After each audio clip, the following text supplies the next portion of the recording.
With me experiencing being a transformation coach, I've discovered that people really want to be better. And a lot of times people are not shown the way, but they're thrown into the way. Don't push me away, don't throw me away. I got some things I need to say.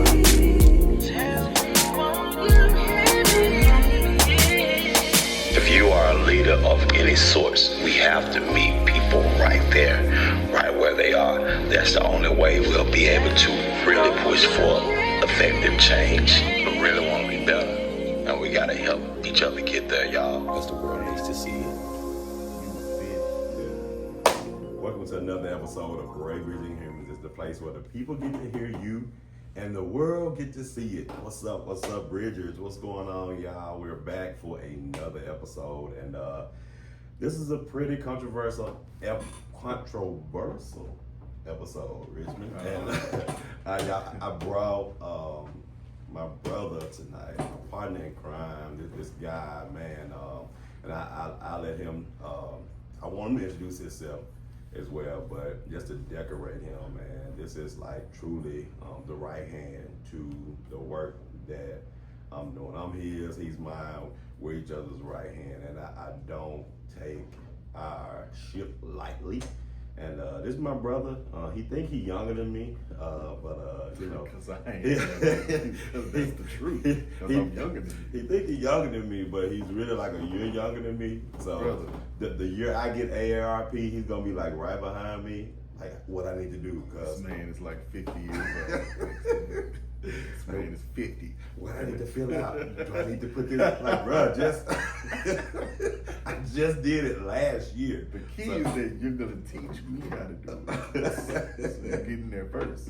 I'm gonna get there first, and then you come in. You right there though, bro. Like you right there. You right there. Sound good. Yeah, but yeah. So I'm glad y'all back for another episode. This is a really controversial episode. I know a lot of people watching, man, because they heard this title, bro. And they're like, y'all need to get to it, because what the hell? Y'all just sitting up like, what's going on? Like, I mean, listen, I don't think anybody should pretend like they don't know what this means, especially in our community. I know, like, for real. I mean, come on. Real talk. Like, I mean, it speaks for itself. Are you a real man or are you gay? Like, what? Like, I mean, hey, we hear it all the time. Come in here with that gay shit now. Don't come in here. Don't come in here with that. I ain't on that gay shit. I ain't on that gay shit. That sound like some Maj right now. I ain't on that gay shit. Whatever. Like, The fuck? Yeah, that's crazy, man. Crazy work. The young people be saying crazy work, so like crazy work, right? But, For sure. Yeah, you the young people. I am. You heard it from him. He started out saying, hey, he thinks he's younger than me. And he calls me younger. Nah, bro. Nah, we're the same age. We got this. Yeah. I wore a hat tonight actually because I was like, I'm gonna not wear a hat. Because at first I'm not gonna put a rag on my head, but I was like, Rich, gonna be bald. So I didn't want to be bald headed too. So I was like, Wow, yeah. it could only be one bald head. Saying right now. What? It can just be one bald head, bro. So I was like, we both got the beard thing going on. You know what I'm saying? I mean, he's bald too. Okay, don't let him have too. Raymond I'm is bald too. All right. I'm bald too. How Coach Raymond Brown, Ray Bridge and Newman, he's bald. Right? However, I can still grow a little hair. I can't. You can. It's just littler than mine. It is. It's very little. Yeah. It's embarrassingly little. That's why I just keep shit.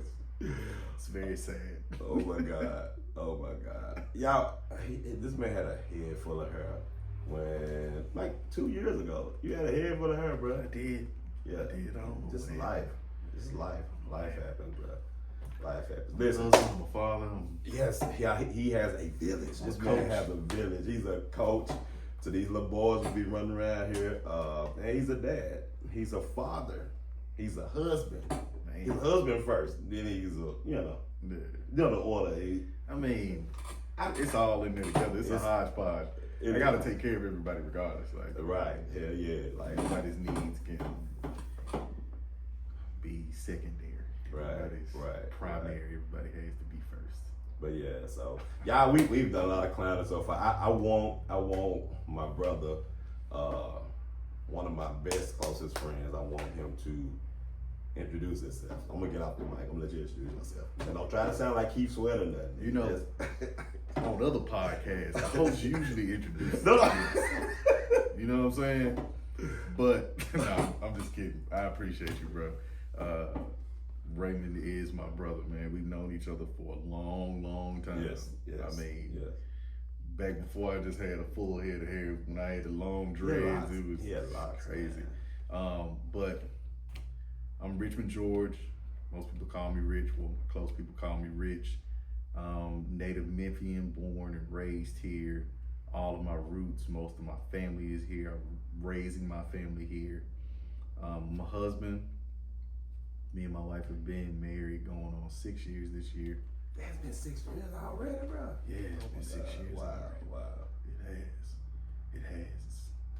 Time is just going by. 3 children, three beautiful children. Yes. My nephews and nieces. Yes, indeed. Co-founder of Helping Inspire Men. It's a nonprofit. Raymond and I founded together. We've been doing that for about 5 years now. Yes. Mentoring grown men, now really focused on youth. Certified trauma-informed life coach. Yes. So I specialize in just coaching people forward through traumatic situations that they've dealt with throughout their lives, just how to move forward. We don't really focus on going back, but how to move forward. Yes. So I mean, I think that's pretty much it. That sums it up. Is there? No. That's it, bro. You did what you needed to do. Yeah. You did what you needed to do. And I'm really glad that I brought my brother here to have the conversation with me, and I brought him here specifically because he is married. He's a heterosexual brother. I couldn't say married. Maybe gay folk be married too, but no. He's a heterosexual man. I'm not touching that. No. I'm gonna let him speak on that. I'm not touching that. No. He's my straight brother, and I am queer, as you guys know. I'm queer, and I wanted to bring an ally on to have this conversation. I wanted to bring somebody that I trust, somebody that we have, depth. Like we have depth, and I wanted to bring him on here to have this conversation because it's one that really affects us all, bro. And when I brought it to him, he was like, "Dang, bro," you said like the fire emoji, but I was thinking of the construct that most of us around here that we've kind of been raised on, bro. Without even knowing, like this is what we live. Either you are a real man or you're gay. Right. And I knew that or would a bitch or soft.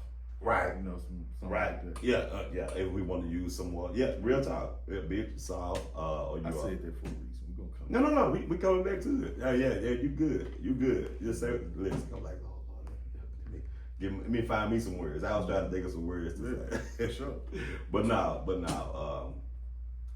that is where most of our manhood sit, and that's where it derives, man. And it comes from patriarchy, white supremacy, religious doctrine, and that's where it all derives from. It reduces masculinity to a narrow, like fragile idea, and outside of anything else, like it's so narrow. And I think that dash in between, like if we put a dash in between, are you a real man, dash, or are you gay, or versus, like it's so much in between, and we don't leave no room, man. It's one of the reasons why we created the organization, man. Like we don't have any room. And when you saw the title to the episode, what did you think, bro? What did you think about that? So when I saw the title to the episode, I immediately thought, wow. Yeah. Because that's real. Yeah. That's our experience. Kind of captured in one sentence, if you will. Yeah. growing up, you were either gonna be, you know, hey, that's a boy right there. That's a boy. That's, you know, you're gonna be strong, a man. Strong, you know? man, yeah. Or you a little soft. Yeah. You're a little timid. Mm-hmm. You know, you emotional. You a little crybaby. Anything outside of the idea immediately. Yeah. When we're young. Yeah. Mm-hmm. Anything outside of what looks like hardness, masculinity, yes. aggression, and let me pull back on masculinity, because masculinity is not solely encapsulated in hardness and aggression. Yeah. But if you're not hard, aggressive, you know, hyper, yes, you know, anything so outside aggressive, of it, anything aggressive, right? anything outside of that, you know, you might be a little soft. I might be worried about you. You know? Right. And I'm gonna tell you what's interesting about this, Rich, is masculinity. It becomes less about identity and more about performance under surveillance. It's like almost like we're like literally like what you just said, like we're under surveillance, like and you can even be by yourself and you can feel that surveillance. Like it's not about who you are as a man, but the toxic masculinity is when you're under performance and it's under scrutiny, like constant scrutiny. Like if we can be in a room full of other men and it's like, okay, am I butch enough about, you know? I gotta be a man. Yeah, I got to be a man. Especially around these other men. The craziest thing that I found out, man, is that men, especially black men, but just men in general, suffer from something called an invisible audience. We continuously think about if we're about to do something, or we're gonna make a decision, we think about what other men will think about what we do or decision that we make. We think about what other men think about it's what like, we're gonna do. It's like you have an invisible audience of other men watching you. It's that surveillance, at all times. Yeah. Wow. And it's interesting you said that, because like you ain't even gotta have nobody around, bro. You know? And it's like there, like, oh dang, am I doing too much? If you in the car singing a song and you get into the song, you want, oh shit, who looking at me? You're right. Like you don't want to dance too hard in the car, cause it's like, yeah, bro. It's embedded in us, man, from a very, very young age. Yes, from young, and so and as we get into it, because I want us to discuss and talk about what sits there in the verses, right? But I want you to kind of give it from a heterosexual black male perspective, and I'll give it from a queer black male perspective. And for us, it's like it feels more like let's hit it from the age of 5, right? Hit it from the age of 5. And from us, from the age of 5, we kind of feel like we understanding what we attracted to and what we're not. And it's like we learned early that this is not what it is. Like when you, like most queer men learn that something was different about them when people called them sissies growing up, right? When we was in school. So you're like, dang, I'm that thing that nobody wants to be. And so you're internally, psychologically fighting from childhood. Right. Damn, I'm not a real man. Listen, this, bro. Being a sissy? Oh man. Oh my God. Oh my God, bro. Like you might as well be the scourge of the earth. Yes. You might as well be the worst thing walking. Yes. For anybody, for any of us. Yes. For a little boy, at least our generation. You know, I'm not so in tune with the younger generation, what they say to each other yet. Okay. We're gonna We're gonna get there. get there. We're getting there. We're getting there. But for us being a sissy, oh, hell no. You can't be that.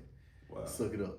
Don't cry. Don't show any emotions. Don't show that you're hurt. Young. I'm talking about elementary school. Yeah.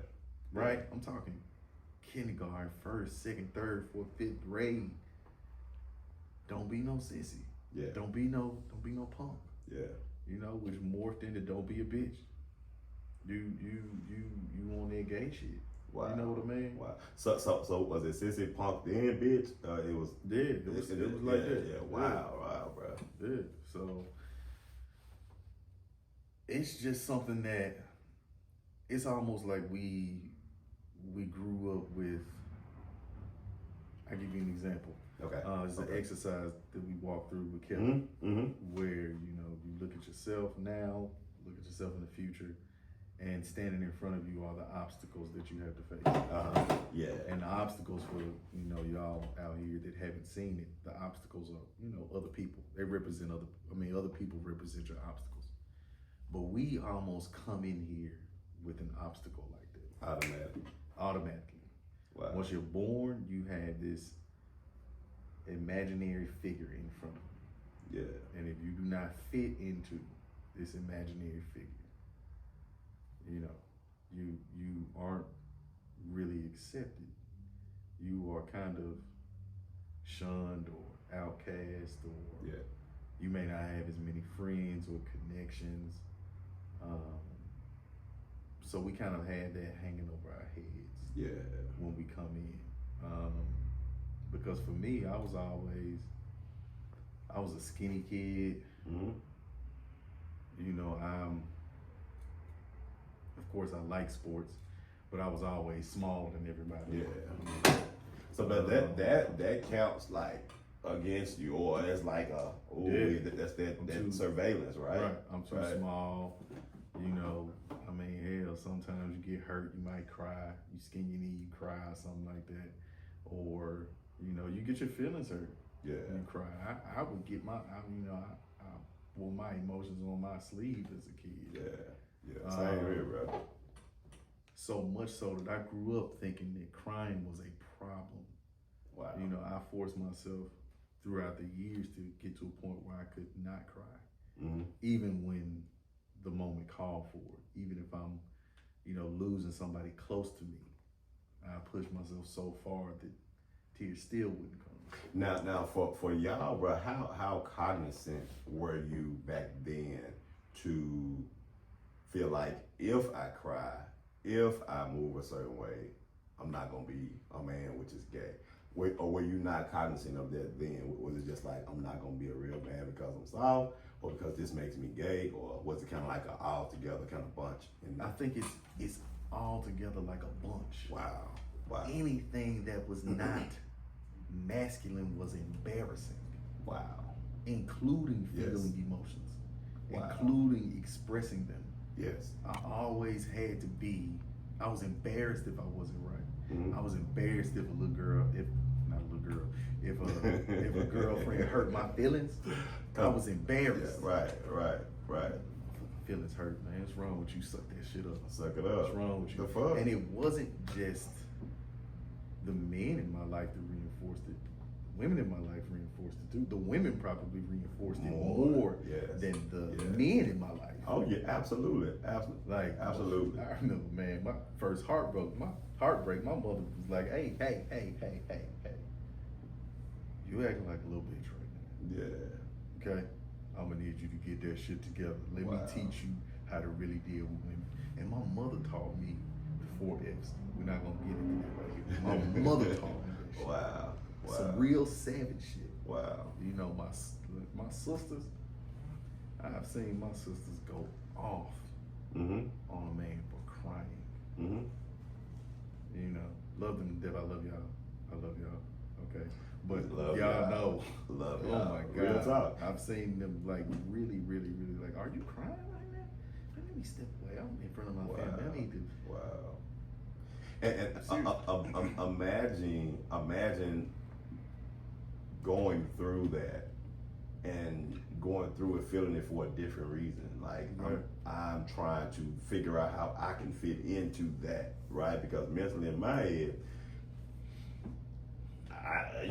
I'm just trying not to do the same thing you're trying not to do, but I know I am that thing that everybody's trying not to be. So that's like a conundrum, right? I know I'm the thing that everybody's trying not to be, but I don't know, it's like a double down, if you will. It is. Yeah, wow. I've always told you, it's like when it comes to being a man, especially for black men, it's like anything that we don't believe is man enough. Yeah. We, We reject it. We put it into a trash can. We label that trash can gay. Yeah. A bitch. Yeah. You know, weak. Yeah. That's what that trash can is. Yeah. But we don't realize that this is somebody else's life. Yeah. You know, yes. this label that we put on it, that you identify as a queer man, a gay man, and everything that we deem to be wrong with men, we say that's gay. Right. As a child, you internalize that. Absolutely. You know what I mean? Absolutely. And you end up taking on all of the negative characteristics associated with, you know, or that our culture says negative characteristics associated with being a man. Soft, emotional, sassy, whatever, you know. Oh, it's sassy. Sassy. That's what it is. Sassy. It's not sissy. It's sassy. That's what it is. Bro, you old, bro. Yeah. It's sassy, bro. Where'd you get that sissy from, bro? Right. It was sissy when we were young. Yeah, it was. Sissy. Yeah. It's sassy now. Now you still hear some preachers say you're not gonna don't be no punk sissy saint. That's you know, I've heard that. That's not funny. It's not funny. Yeah, it is really not. I'm only laughing. This shit is not funny. It's not funny. but for real, no, bro. Like that is that's a part of it, and for us, it looks like y'all get away with everything. Like, it don't matter how many baby mamas you got, it don't matter how many wives you get, it don't matter what you do as long as you're not gay. And so you are a man as long as you're not gay. That's what it looks like, because that's what sits at the base. So that's difficult. And so I feel like, you correct me if I'm wrong, a lot of, like, because I've working in a barbershop every day, I've heard this conversation. A man, not in this shop, but when we was down the street, a guy said, I would rather see a man take advantage of a girl. He said that. He said that. I would rather see, he said he would rather see a man take advantage of a girl than to be gay. He said that. What you mean, take advantage of a girl? Of a little girl. A grown man take advantage of a little girl before a grown man be gay. See, that's that sick shit. Bro, that's sick. Bro, that's sick. Some sick shit. That's sick. You prefer for a man to be a pedophile, literally, than to be gay, LGBTQ, whatever. No, right. What? Bro, he said that, bro, and nobody corrected him in that moment. And back then, I was extremely closeted, so I was boiling on the inside, but I didn't say nothing to the man. You don't know that being a pedophile is a crime? Right, but that's how in depth the disdain and the hatred is for the queer community. And are you sure that man was not a pedophile himself? See, that's nobody. That was like, that's the first thing I'd be thinking. Like, yeah, right. What? To say that, it makes you uncomfortable, right? I was uncomfortable too, bro. And it was like, damn, bro, like you would really say that. And I know that a lot of men, like, they feel that and they learn this. And when, as I started dissecting the episode, Rich, I was like, where did this stuff come from? Like what sits in that place? Of course, we just described homophobia, but dominance, emotionally stoic, which I hate, by the way. Right, we talked about that a little bit yesterday. Yeah. You know, and so much sits there, brother. And it all I can think of from being around here, you know, and I know I be on this pretty tough, but what we learn religiously, you know what I'm saying? And like, as I explained to you the story of Sodom and Gomorrah, and when I really was able to bag up off of it and look at that story and how it was told and taught to us as children, most of us, how it was taught, we didn't get like what was really going on in Sodom, right? We just got God destroyed Sodom because it was gay. And so not only did that alienate the little gay boy, it also alienated the straight boy. It alienated both of us because we knew that is something that I'm not supposed to be. So this is why I learned it. And to add icing on the cake, I got the man who I look to, the man who everybody in this mug look to and respect. I got him. I'm not talking about my first pastor, but I'm just talking about in general. But I got him putting a stamp on it. No, you don't want to be soft. You don't want to sit it, and then it's and you get the people amen in the background, and so you learn early that I am this thing that I'm not supposed to be, and I gotta beg God to take it out of me. You know what I'm saying? And so, which is deep. That's deep, brother. Yeah, bro. That's deep. And what I kind of come to now, like a man in your shoes, and I try to be really objective now when I think about issues. I try to think about the other side, and I just try to any kind of way. But a man in your shoes, if he's not like you, who you are intentionally aware, and you are intentionally empathetic, that's who you are, and that's what you show. But if you're not aware, if you're not empathetic, and you're a heterosexual man, and nothing about those 66 books make you feel like you're going to die and burn in a lake of fire, then yeah, everybody's supposed to be like me. If you psychologically, if you growing up and this is how you think, and so man, we kind of really fucked up a little bit, man, bro, because we tend to harp only on that. Yes. It's like we have an obsession with that. Yeah. With homosexuality. Yes. We do. Yes, absolutely. And it's, nigga, there are a bunch of sins in this motherfucker. Yeah. Okay? Yeah. Niggas is stealing. Niggas is scamming. Niggas are killing each other. There are murderers. Right. Okay? But the fucked up thing about us is, a lot of times, we celebrating the folks that were criminals when they come home.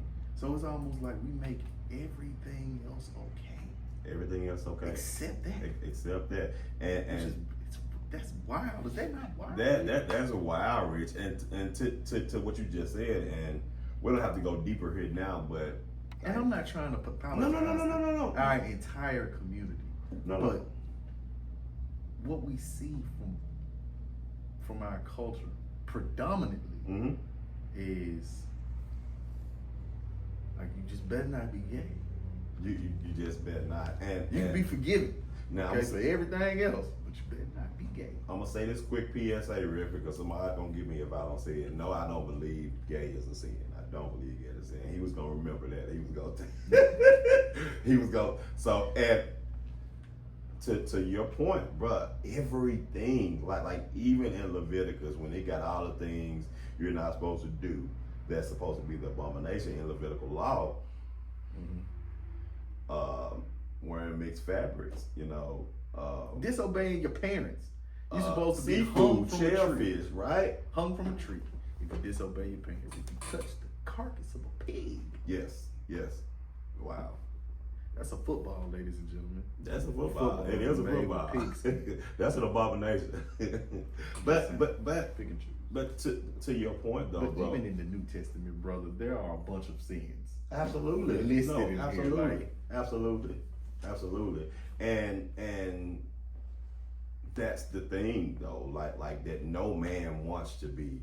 Now we could go back and forth about who it affects more or less, and we're not gonna do that. But what the point that we're trying to make tonight is that because we are both life coaches, we are both transformation coaches, we are both like trauma informed, emotional literate life coaches, and what we're saying is it's an emotional piece that they don't take into consideration, like the emotional piece that you put on little queer boys and little heterosexual boys when you teach them to hate something just for no reason, or when you teach them that this notion of you're a real man or you are gay, that notion by itself means you don't have to have identity. You just can put on a performance. We teach this from boyhood, man. We do teach it from boyhood, and that's the barrier that I was talking about. Yeah. That's the figure that you have to try to fit into. You got to fit into their mold. If you don't, he's just a barrier. He's there holding you back. Yes. Keeping you from a future that you would like to live. Keeping you from how you see yourself. Right. Your highest and best self is keeping you from it. Right. Because you have to constantly try to fit into this. Because even though you may see a happy life and a happy future for yourself being one way, being however you want to be, and this isn't even based on sexuality. This is for any black man. Yeah. Because blackness isn't monolithic. No, it's not. We're all different, right? If you have a vision for your life, and you see a version of yourself that doesn't fit what society says that you should be, it's a barrier, because anything that is not this is gay. Yeah. You a bitch. Yeah. You weak. Yeah. You not a real man. This isn't masculinity. Yeah. Like, you're completely ostracized, so to speak. If that makes sense. And no, so it's hard to get to where I need to be, to where I want to be, because it's almost drilled into us. It's conditioning. And to your point, to the barrier that you speak of, as boys, it disconnects us, if you will, from your full range of emotions, right? Yes. And so if we pull out the plug right now in this system, and we disconnected this box. We just bought a brand new box today, and 30, 40, 50 years from now, if we still disconnect from this box and we never get back connected to the power source, right? 30, 40, 50 years, it's gonna be a whole new technology, and we suffer because there's a willful ignorance, and there's an ignorance that happens when you disconnect from the box. Not stupidity, but ignorance. Like, it's a willful ignorance. You know that it could be more than what it is, but you just don't, because you ignorant about it. And until we plug it back up and learn about it, because we learn these things as a boy, and so it's almost like we emotionally unplug, because we know this is not what I'm supposed to be, so I don't give it any more attention. As a coach, I see now, bro, how problematic. What do you think about that, bro? I agree with it 100%, because I've seen it play out in my own life. Man, like, my father passed away. I watched him pass away, like, slowly waste away. Man, bro, right? I couldn't cry. Even in the moments that I wanted to, needed to. Yeah. When I was overwhelmed with stress and I needed that release. Yeah. I couldn't do it. The gym didn't help. Wow, bro. The gym didn't help me release that. You know, sex didn't help. Nothing that I could do helped release that pain. And I cut myself off completely from this side of me, because it was not man enough. It was something I was embarrassed of. Right. Real, true embarrassment for being sensitive. You know, for having that emotional capability, because that's how we were conditioned. That's how we were conditioned. Both gay and straight. Right. And quite honestly, it does isolate us from each other, because if I'm around you, going back to the invisible audience, well, other men are gonna think I'm gay too. Yeah, right. Other men are gonna think I'm soft. Other men are gonna think I'm down low. Or even my woman or the women around. Why are you around them? Oh, you preaching, bro. You preaching. What's that about? You preaching. You know, them real talk. Real talk. And to your point, let's go here, because and this is why I call it a stain, right? It's a stain, and I'm gonna tell y'all how deep and how heavy it is. The fact that we are discussing toxic masculinity, and you feel like we're discussing homosexuality, and we're not. But this is what sits at the base of fucking masculinity for a lot of men, and it feels terrible, right? It does. And I think we suffer from it. Just speaking from a straight man's perspective, we suffer from this image that we try to live up to. Man, we suffer from it. Man. You know, it was it's a westernized idea of masculinity. First of all, yeah. It was given to us, taught to us, right? Yes. The misogyny, the disrespect for Yes. women, you know, all of that was taught to us, right? Because black men were the first ones to have queens. All of this misogyny was taught to us. This way of being a man was taught to us. Yes. And we suffer from not being able to release. Wow. We suffer from not being able to actually experience the full range of who we are as people. Absolutely. Right? We're already targeted. You know, black men, period, are a target in this country.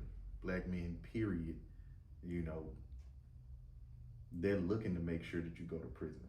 Yeah. Right? When you're a boy. Yeah. That's another thing. Yeah. So it's almost like everything that's been put in front of us to condition us are sending us into, you know, a life of being cut off from ourselves, a life of prison, being cut off from each other, being cut off from our women, just completely and totally destroying any capability of us having community.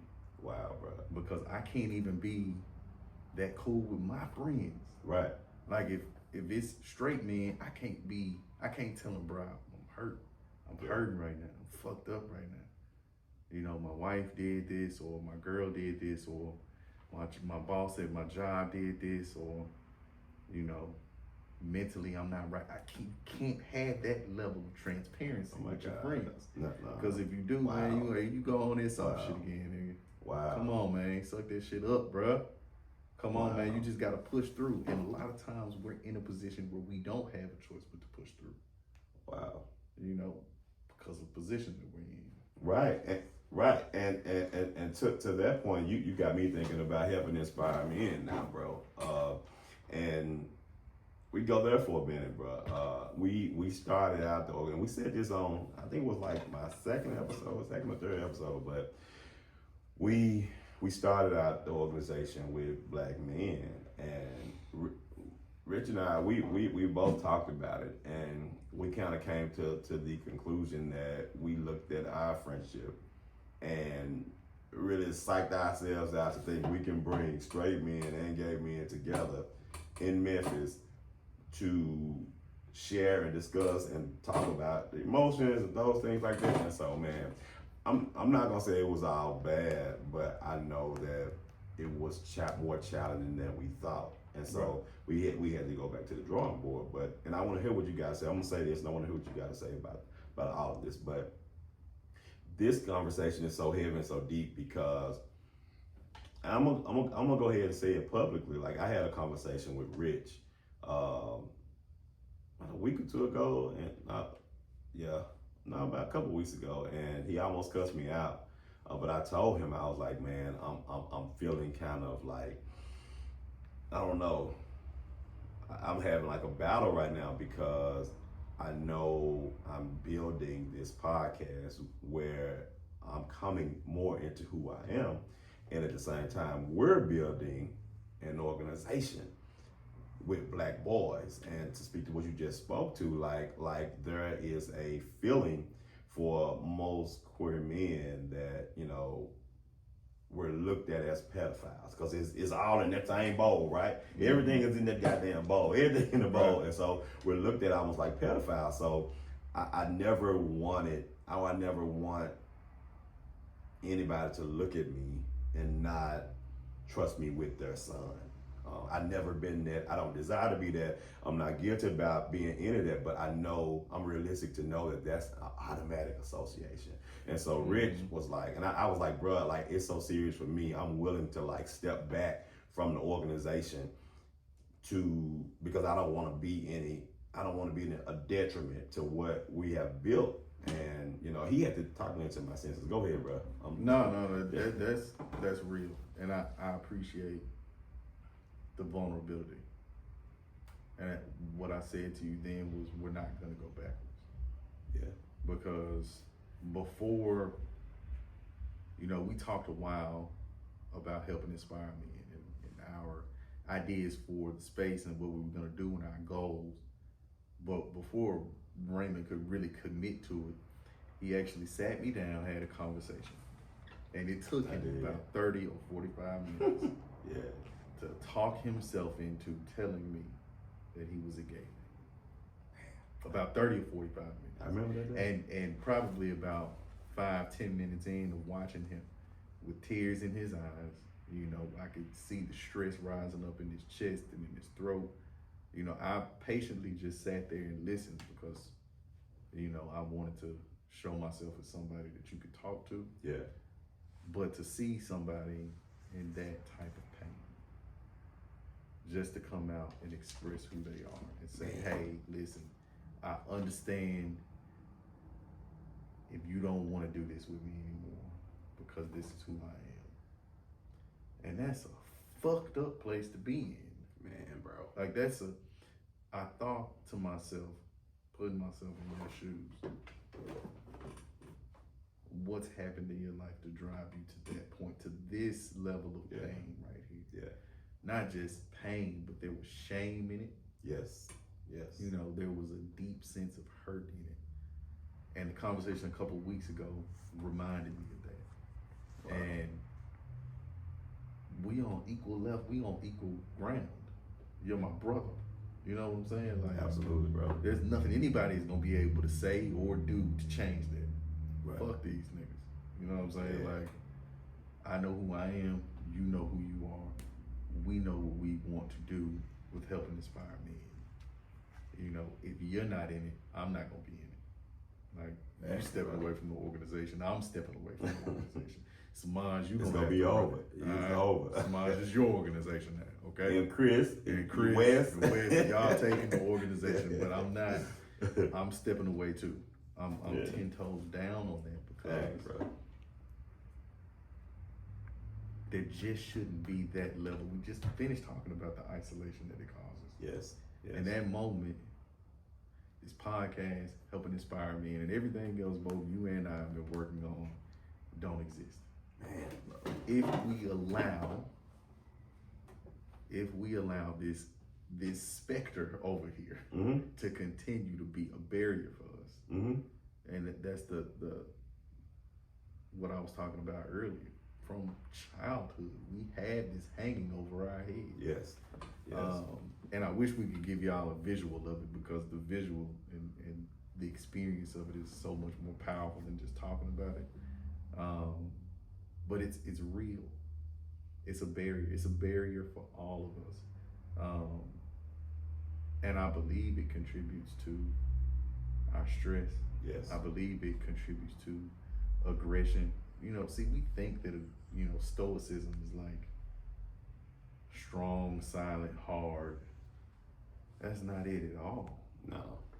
From a stoic, first of all, stoicism is a Greek philosophy. Teach. And stoicism, if you want to know anything about it, then you should read Meditations by Marcus Aurelius, who was a Roman emperor. You read his book and you'll find out that stoicism, which most of these guys talk about today, really kindness is one of the highest forms of masculinity. Man, bro. Wow. Especially kindness to those whom you deem to be weaker than you. Man. So if straight men, you know, if we had this high ideal of masculinity and we looked at people that were emotional as weak, then the highest form of masculinity would be being kind to you all. Wow. I need to be kind to those that are weaker than me. I need to be kind to those that, you know, we need to be kind to women, kind to children, kind to those that are less fortunate, kind to those that aren't as able as me.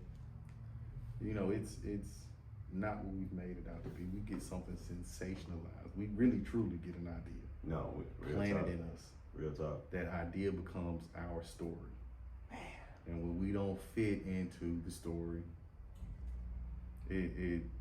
we end up developing another story that tells us we're not good enough. Yeah. And that's bullshit. That's what you told me. That's bullshit. I'm not good enough to do this with you, Rich. Man, that's bullshit.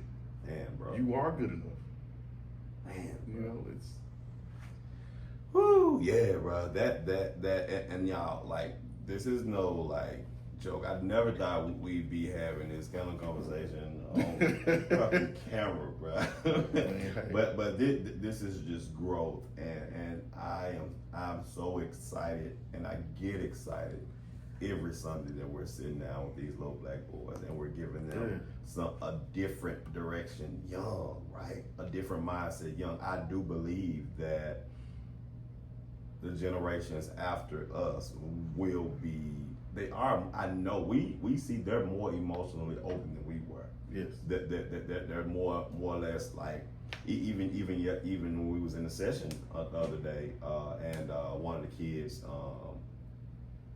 cried. The boys, they wasn't laughing at. They was like, "No, this is real." You know what I'm saying? We was in a moment like that was a. And if that was back in the day, in our day, somebody probably would, man, that nigga bad. You know what I'm saying?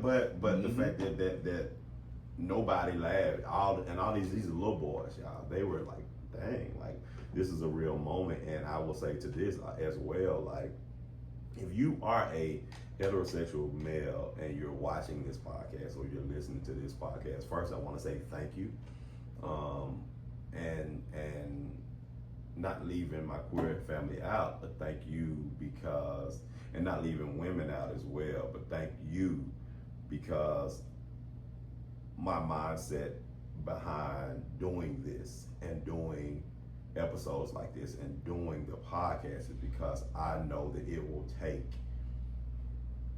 a heterosexual male to connect to you know what I'm saying? And so I appreciate you for that. And you have a level of privilege that I don't. You know, and I, even to this day, Rich, I battle mentally sometimes with feeling like my queerness is the cause of why, you know, things aren't further than what they are. You know what I'm saying? Like, I've fought that in my head before, bro. And when I came down, you know, I come down off that toxic ass cloud, you know, with that I'm not good enough, you know, and to understand that, bro, like, no, like a thought is just a thought, and you feed it or you don't, you know. Right. And me speaking to myself and understanding who I am, bro, that's what kept me, bro. That's what kept me. Yes, indeed. And, you know, I believe that we're really in the transitionary period. Absolutely. I think that there are a lot of people that are loud. You know, the folks that are loud are the ones that typically have the most toxic opinions. Yeah, absolutely. The people that are more rational, measured, and you know, well thought out, tend to be a little more on the silent side. Yeah. You know, you don't see them as much. You don't hear from them as much. And social media, where most of us live our lives now, you know, the controversy is what sells. Absolutely. You know, folks making statements like that or making inflammatory statements is what drives the algorithm. And I think we absorb a lot of that. Yes, absolutely. And some people can bring it into real life when they haven't detached from it. It's pretty easy for me to tell. Like, if you haven't, you know, if you pulling your philosophy and your talking points from social media. Yes, absolutely. But not being good enough, you know, and I want to, you know, come back to privilege, because I think that's something that I used to struggle with myself. And I don't want anybody that's listening to struggle with that too. Oh man. You know, it's because I understand, because as a black man, you realize when you walk into any place that you're looked at as a threat. Yeah. Like, I'm the threat here. Not only am I a threat, I'm an easy target for anybody. I'm an easy target for women. You know, I'm an easy target for whoever. I'm an easy target for police.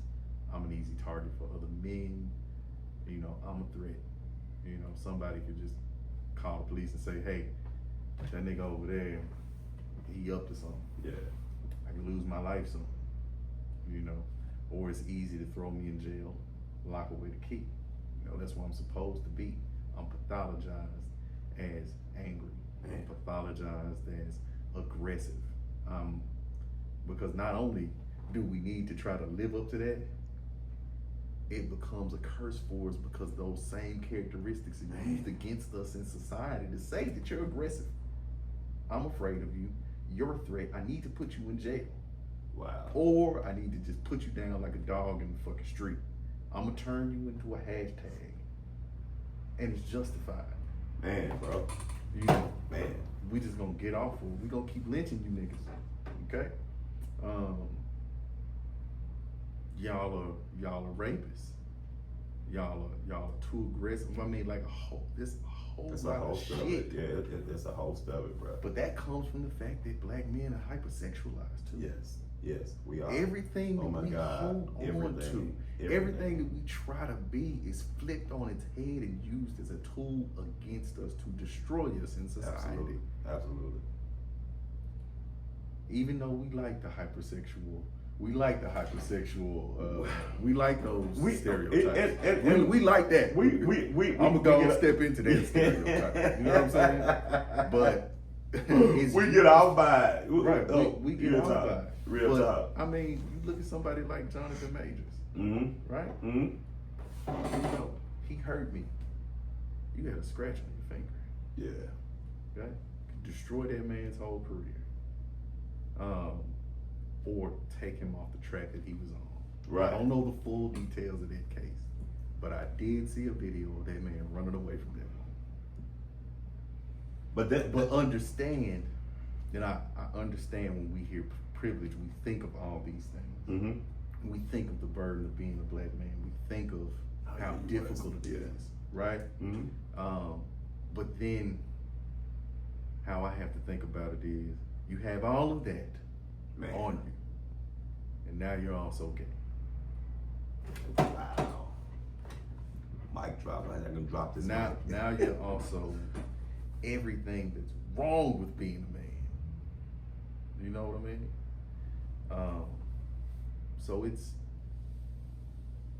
So I understand it. I understand it more now. I do get the pushback from it because I've been there, you know, truthfully, transparently. But I do understand the privilege in it. Because quite honestly, I'm looked at as, you know, as a husband, father, you know, professional. I'm looked at, this is the American dream. Yeah. Right? You know, people can look at me and hold me up as an example and say, this is who you need to be like. This is what you need to do. This is what you need to strive for in life. You know? So it's nuanced. Yes, but I don't want anyone to hear that may not understand and be turned off by it. You know, because we're not saying that black men don't have a difficult time. No, we're not saying that it's not hard to be a black man. All I'm saying is take all of that and then be gay too. Yeah, that's even more of a burden because now everybody hates you, including other black men. Right. So you made me think about something though, bro. Is being gay as bad as being a domestic abuser? Like in the community eyes to you as a heterosexual man, is being gay, like, is it worse or is it about the same? Or do you see it about the same? Of course, not you personally, but on a societal level. I feel like you get pretty damaged from that shit, bro. I feel like I see a lot of people defending Diddy. Man. And we saw that he beat the brakes off that little girl. Not a little girl. He beat the brakes off that woman. Yeah. He beat the brakes off Cassie in that video. And there are a lot of people saying that they are just trying to bring a black man down. Maybe. But he really did put hands and feet on that woman. He did, bro. And what I've gotten a few voices in the barbershop they've kind of loosely thrown that in, like, ooh, these folks lying on him, bro. Like, these folks just.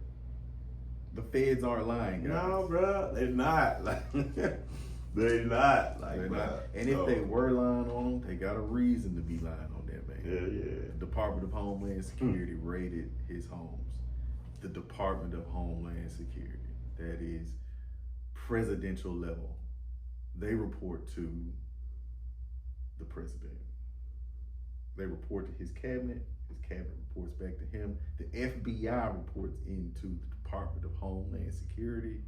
He's not getting off. No. This trial is, I know we only hear the tidbits about, the freak offs and stuff like that, but they got a whole lot more evidence to come. So, and when you in the feds, they just not. And there's no, I hear things like they trying to bring him down, but it's like, what? How? When you bring this man down, what is going to happen to your life? Right. What is going to be the actual impact to your life if the feds put Diddy in jail? What's gonna be the impact? I mean, because I hear folks say, "Oh man, I ain't voting for the president. That ain't gonna impact my life." Yeah. So what is Diddy being in jail gonna do for your life? Like if they just targeting him because he's so important, then I need to see like tangibly what's going to happen to the black community in his absence. Like what benefits and resources are being siphoned from us, bro. Like, am I tripping with that? No, you are not tripping with that. I think what you're presenting is a great question, and some of the Chris say we get so lost in all of that stuff. We drown in that, and damn, I lost my thought, bro. It's all right. I lost my Switch thought. to another thought. Hey, everybody, look over here. Everybody. but nah, bro, we get lost in that, and we tend to just focus on the minors. But this is a thing that affects us both, as we say. And I got 4 pieces I wrote down. Are just key issues that it affects us on both sides, man. We both collectively shut down. We know how to shut down when we get upset. We both know how to dominate the conversation. Like as men, we dominate conversations. Yes. We avoid emotions, and we mark other men that we think are not holding up the standard. Like those 4 pieces, Because I was so. I'm gonna share this. Sure, go ahead, bro. I was so struck when you told me that in the gay community, y'all could be like, bro, you not gay enough right now. You not holding it down. You not being gay enough, bro. You not on your gay shit. You ain't on your gay shit. You on some straight shit is what you on. Like that was striking to me. Bruh. I was just like, damn, for real? Like, what? And I have to like say sometimes to different circles of people, you know what I'm saying? Like, bruh, like you have to be careful because we go, and on this side we'll quickly say if somebody is being fake or somebody trying to put on, but bruh, like because my identity is not identical to your identity, or if your identity is not equivalent to mine, then it's not our place to knock each other, or we become like everything we don't like. Exactly. We become everything we don't like. So yeah, bro, that's real, and I've been accused of that. I've been accused of that, and You've accused other people of not being gay enough, or other people have accused you? No, other people have accused me. Accused me, and it took me a long time to get That's to. That's kind of fucked up. Yeah, no, it is. So it's like, damn. It is. Yeah. I can't be neither. Right. I'm gonna need y'all to get y'all shit together. Oh, whoever out there is saying that shit, I'm gonna need you to get it together. And just for this conversation's purpose, like Like, this is a real thing, and this whole masculinity piece gets lost in all of this.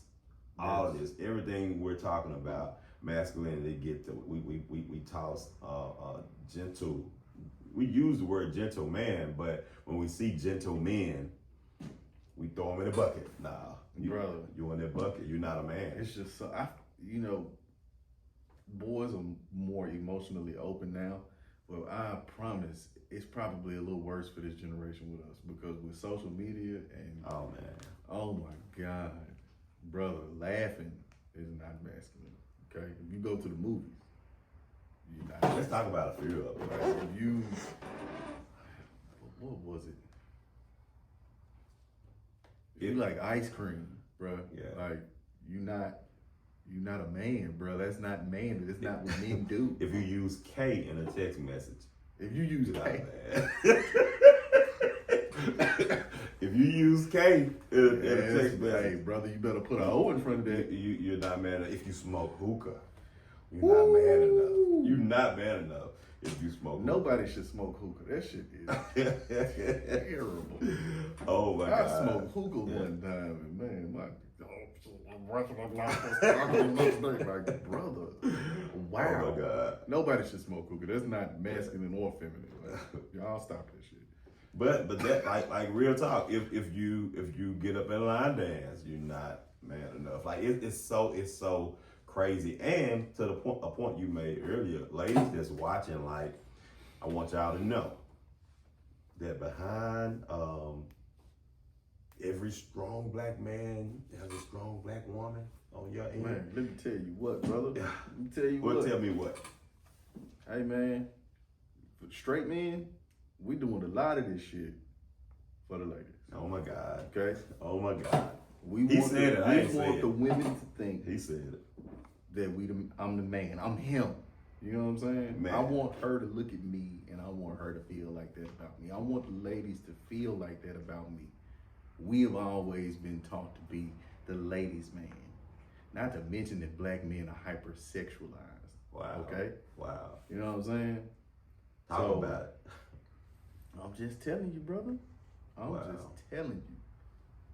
Sisters, y'all can be some of the ones that uphold Oh my that God. shit Y'all the most. Uphold it. I remember, man, I didn't think I would be able to get married if I was emotional. Wow. If I showed emotions, Wow. Are you it was, serious, bro? look, my sister told me once, hey man, she was talking to me about this guy that she had broken up with, and she just couldn't stand the fact that he was whiny. Mm-hmm. Which, you know, man, I understand not being whiny, but I'll never forget. She told me, Rich, if I wanted to be with a bitch, Mm-hmm. I would be with a woman. Wow. Dang. Wow. Like, if I want to be with That's bitch, cold I right would be there. with a woman. That's cold. All yeah. right. Yeah. Like, Yeah. so I'm sitting up like, damn. Yeah. I'm looking at what my sisters are doing. I'm listening to my mom, my grandma. I'm listening to, because a lot of it, you know, you just hear coming from the women around. No, absolutely. I mean, because I hear the men kind of reinforce the right. The men kind of reinforce it, like, hey, suck this shit up, right, walk that shit off, bro. You know what I'm saying? But man, when you hear, like, when you're attracted to a woman, mm-hmm. the worst thing that you could be is weak or soft. Absolutely. Because now you can't protect her. And if you can't protect her and she doesn't feel safe with you, you're not a man. Bro. Men are supposed to protect, men are supposed to provide, we're supposed to do all these things. Yes. If you can't fit into that, protect, provide. hey, Yeah. you're less than a man. And that shit can be crushing. Yes, bro. I've heard, bro, a lot of my female friends and associates, they, not all of them, but I've heard a lot of them say, you know, my man, he can cry sometimes, but he can't. Let that nigga cry. Let him cry. See him cry, actually. So it got us all in this gypsy twist, bro. We are. I mean, we kind of just, I don't know, man. I saw a Twitter thread that was like, you know, the CIA really just, they got this shit on autopilot with us now. Oh, They got the talking points on autopilot. They don't autopilot, bro. They don't even walk into the office no more. They just check the algorithm. Oh my God! It's, wow, it's crazy. But no, that's real, bro. And I'm so glad that we can do this. Oh, CIA, don't be pulling up in my house. These are just jokes. No, pulling up in my shit.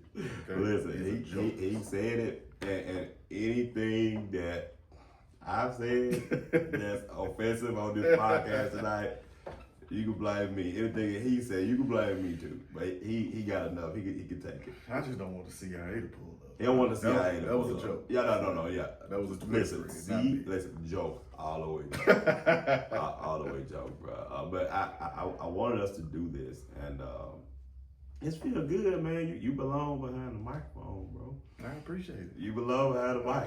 I do. We just up here chopping it up like we, like we do. Yeah, like we typically do, man. And I wanted us to do this episode because it's Men's Month, right? It is Men's Month. It's Pride Month, right? And it's Mental Health Month.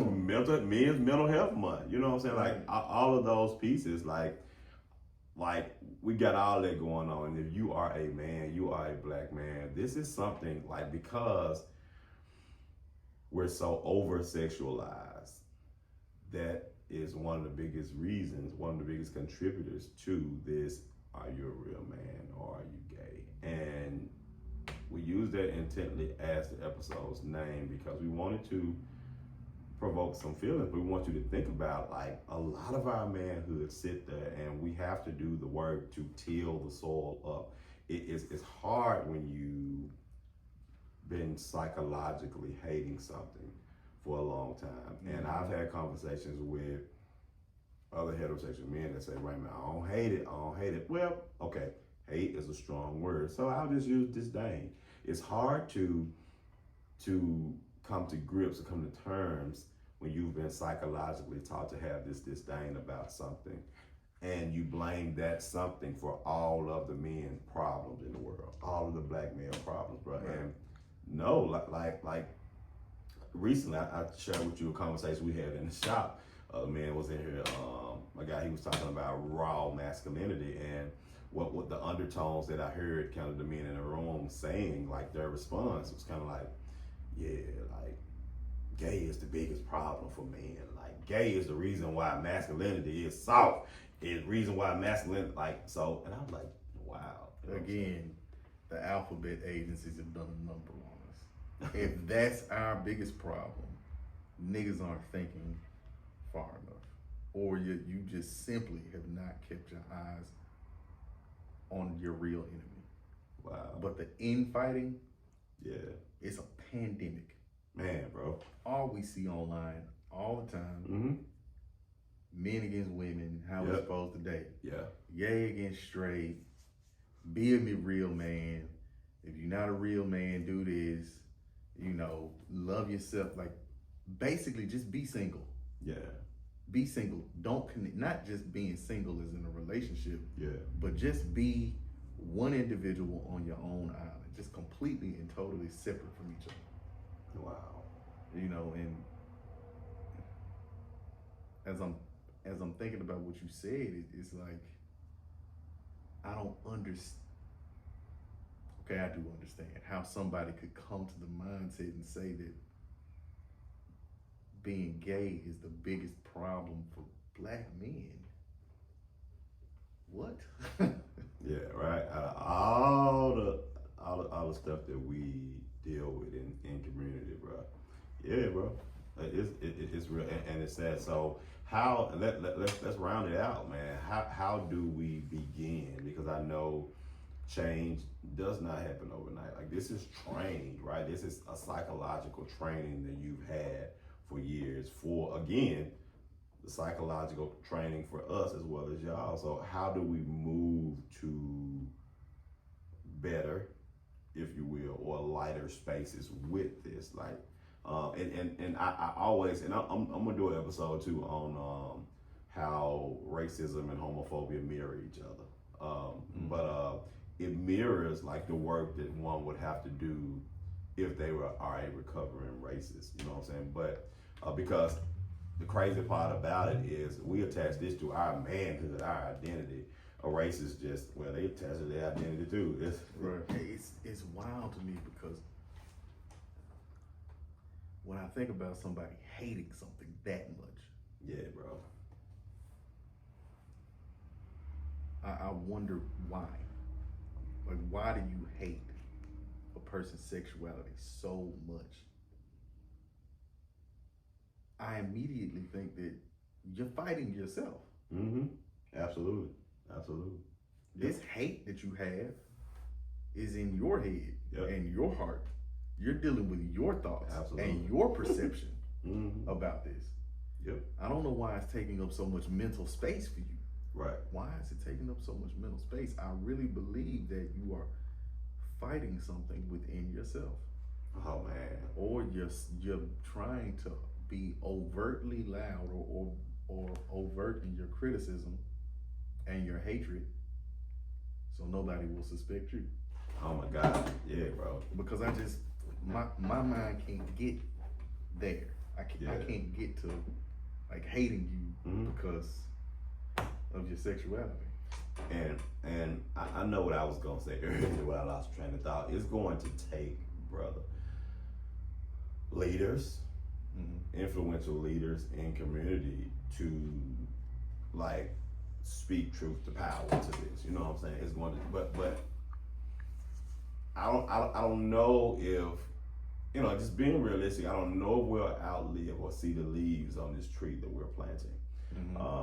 It'll outlive us. We want it to outlive us, but I think that it's going to take leaders to get in front of this stuff and say, man, we were wrong.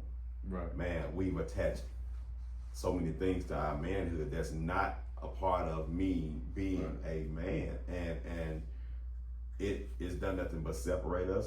It's done nothing but alienate us. It's done nothing but tear us apart as a community.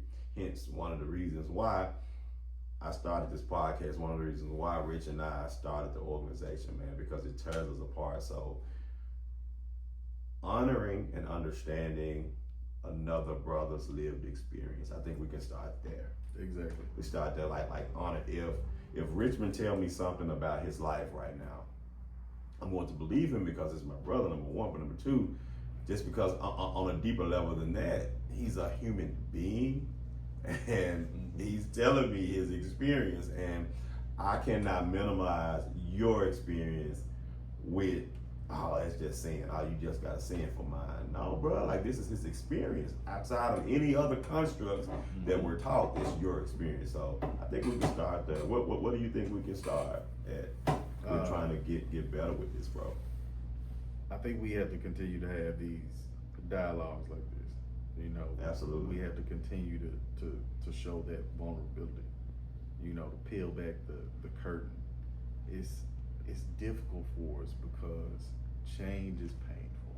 Yeah. There's a book by Robert Greene. I think it's a law that says preach change but never change too much, because just in general, people have a difficult time with change. So my of course long-term thought pattern is continue to invest in our youth, continue to invest in them being able to express themselves and experience the fullness of who they are. Yeah. Invest in them so they know how to understand their internal environment, their emotions. Yes, sir. How to manage them, how to allow them to push them and propel them forward versus putting up a dam and just shutting them off completely. Wow. Cutting themselves off from very real parts of themselves. And I think eventually we just gonna have to die out. Man, bro. Like this mindset is gonna have to die out. God, Rick. Because we could do work. Bro. We could do work and we could make drastic changes. But the experiences, toxicity, it's still in us. Yeah. it can still leak out at any point in time. Yes, absolutely. You've done a lot of work. A couple weeks ago, you said you would leave the organization. Get the fuck out of here with that shit. Absolutely not. So no matter. Yes, bro. So Good as point. we do work, doing the work and changing and separating ourselves from these ideas is a lifelong journey. But ultimately, the toxicity, the behavior, the philosophies, they have to die out. They have to, damn, Rich, they have to die out. And I mean, that means, unfortunately, like we gotta go. No, we gotta go. And that was so heavy. And when you said that in that moment, not right now. I mean, in the natural course of life, live your life out. Yeah, not live it we out. need to go right now, but these ideologies, they have to gradually die out. Yeah, they have to die out. And bro, like, you made me think about in the moment, like what you said brought me to a peace in my mind with the work that we're doing, to understand that everybody is not going to get this, and everybody's not going to get it the way that we got it. And all we can do is plant the seed. Like, that brought a peace over me when you said that. And I think for men like me, we get in our head, we want to work and want to fight so hard to bring equality, and the reality is everybody's not going to get it. All we can do is try and influence and be who we get up here and preach about, bro. Absolutely. Real talk, man. Bro, this has been an amazing episode, bro. You know you coming back. Yes, indeed. You know you coming back. I will have you back more if you weren't so busy, y'all. but listen, it's not even my wife that keeps me busy. It's my daughter. It's the kids, bro. The kids got a schedule out this world, bro. A 4-year-old daughter. First of all, you know, my oldest, his schedule's so busy. Yeah, He's got man. so much to do. Yes. Oh my God. Yes. He's got so much. He booked and busy. Yeah. For the summer. You hear me? Wow. All the way through Really? the summer. Are you serious? Stuff to do. Wow, He's got bro. swing, karate, Yeah. and piano. And he booked, man. Wow. He booked. Wow. But, you know, and then my 4-year-old daughter and my 2-year-old, man, they require a lot from that. Yeah. I'm gonna give it to them and give them everything I got. Absolutely better, bro. But I will be back though. No, you for sure. And I will, since you so much younger than me, I will make sure I give you straight. Make sure you got what you need. You know what I'm saying? I appreciate it, man. In this piece, but y'all, we want to hear. You don't need like some being gay for you. I probably do. I probably do. You probably need some too, though, bro. It's a little cold in there. You cold up in your bones. Oh God. Now you probably do too, man. But y'all, please comment, please share this episode, comment, and subscribe. Bro. I'm up to like 163 subscribers, bro. Like that. I am so grateful for Humble Beginnings, bro, and I'm building, and I know that it takes time. It's a seed. Yeah, it's a seed, bro, and I'm excited. I'm excited about the subscribers. I don't know why, like, people watch it, but they don't subscribe. Y'all, please subscribe. Like, you guys subscribe. That's the only way we grow. That's the only way that we we'll keep continuing doing this thing. But thank y'all for watching us. And I'm so grateful for my older brother to be on the podcast today. And we'll be back. But love y'all. And this has been Ray Bridge, and here is the place where the people get to hear you and the world get to see it. Peace.